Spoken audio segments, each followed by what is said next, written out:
Today, I want to speak for young people because the retirement age is an issue that's touchy. And if I piss off some of you, that's the way it goes. At least you know I'll talk to you straight. The mandatory retirement age was imposed decades ago when the lifespan was significantly less. And it was 65, and it hasn't changed in Canada. The average life expectancy when we had the retirement pension age at 65, let's say that the life expectancy was 68. Our government and our institutions had to bankroll pension funds for a certain amount of time. But if over 50 years we never changed the retirement age, and now the life expectancy is 86, what does that do to the demands of your society? Because if the life expectancy goes up, your health goes up. You should be able to work longer. And France right now is experiencing huge pushback from people who only think about themselves and short-term interests. And it's mostly boomers. Many of them are the first to criticize a single mother on welfare.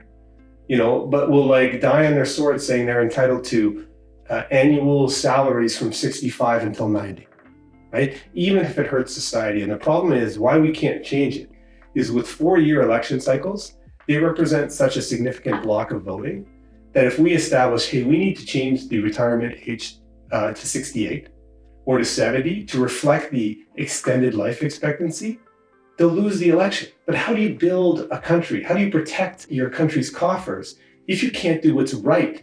Just responding to the reality of extended life. What if life expectancy goes to 125? Are people going to get retirement at 65?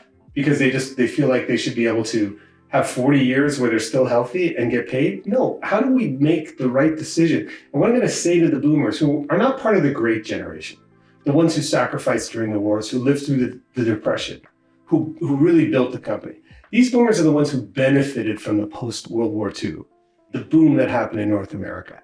They're essentially saying, fuck you, the young people.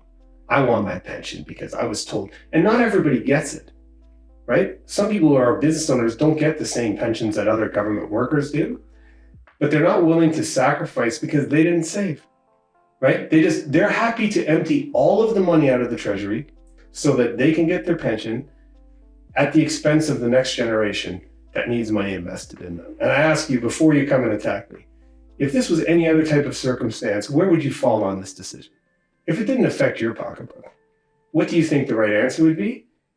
Are you making an argument because it suits your pocketbook? Or are you thinking about the long-term success of our country and our younger generation?